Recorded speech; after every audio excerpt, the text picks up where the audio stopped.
भूतिया गांव का रहस्य के एक छोटे से गांव। कालापुराण की एक कहानी आज भी लोगों के दिलों में डर पैदा कर देती है।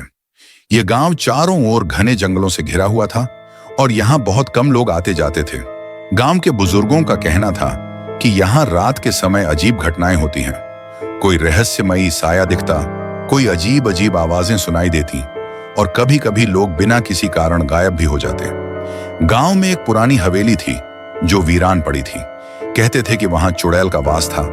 जिसने भी उस हवेली के पास जाने की कोशिश की वह लौट कर नहीं आया या फिर पागल हो गया। लेकिन इन सब बातों पर विश्वास न करने वाले कुछ नौजवान गांव में थे, जिनमें से एक था राजू, रहस्य की खोजा। राजू को इन सब कहानियों पर यकीन नहीं था। वह इन भूत प्रेत की कहानियों को सिर्फ अफवाह मानता था। एक दिन उसने अपने दोस्तों से कहा, मैं इस हवेली के अंदर जाऊंगा और सबको साबित कर दूंगा कि ये सब सिर्फ मनगढ़ंत बातें हैं। उसके दोस्तों ने उसे बहुत समझाया लेकिन वह नहीं माना। अगली रात जब पूरा गांव सो गया तो राजू टॉर्च लेकर अकेले उस हवेली की ओर चल पड़ा। हवेली के दरवाजे पर एक पुराना टूटा हुआ ताला लटक रहा था, लेकिन जैसे ही उसने दरवाजे को धक्का दिया वह खुद ही खुल गया। अंदर घना अंधेरा था, चारों ओर मकड़ियों के जाले थे और हवा में एक अजीब सी गंध फैली हुई थी। राजू ने टॉर्च जलाकर इधर उधर देखा। दीवारों पर पुरानी तस्वीरें टंगी थीं जो अब धुंधली पड़ चुकी थीं। फर्श पर धूल की मोटी परत जमी थी, लेकिन उसमें किसी के पैरों के निशान बने हुए थे, जैसे अभी अभी कोई वहां से गुजरा हो। अचानक उसे किसी के हंसने की धीमी आवाज सुनाई दी। उसकी रीढ़ की हड्डी में एक सिहरन दौड़ गई। उसने मुड़कर देखा लेकिन वहां कुछ नहीं था। सामने एक काला साया खड़ा था। उसकी लाल लाल आंखें चमक रही थीं। राजू का दिल जोर जोर से धड़कने लगा।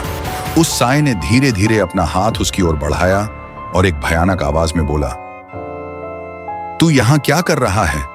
यह जगह तेरे लिए नहीं है। राजू की हिम्मत जवाब देने लगी। उसकी टॉर्च अचानक बंद हो गई। चारों ओर घना अंधेरा छा गया।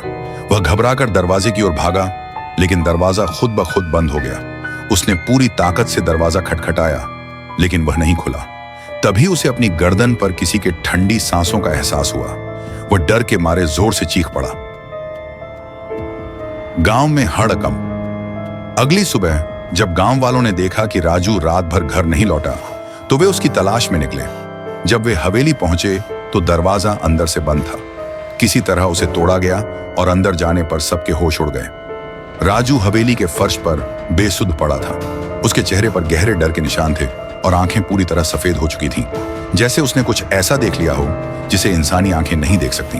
गांव के ओझा ने उसकी हालत देखकर कहा, इसने उस आत्मा को देख लिया है जो इसे छोड़ने वाली नहीं। नी वनहान अनंत श्रापों। राजू को घर ले जाया गया, लेकिन वह फिर कभी पहले जैसा नहीं रहा। वह ना कुछ बोलता ना हिलता डुलता।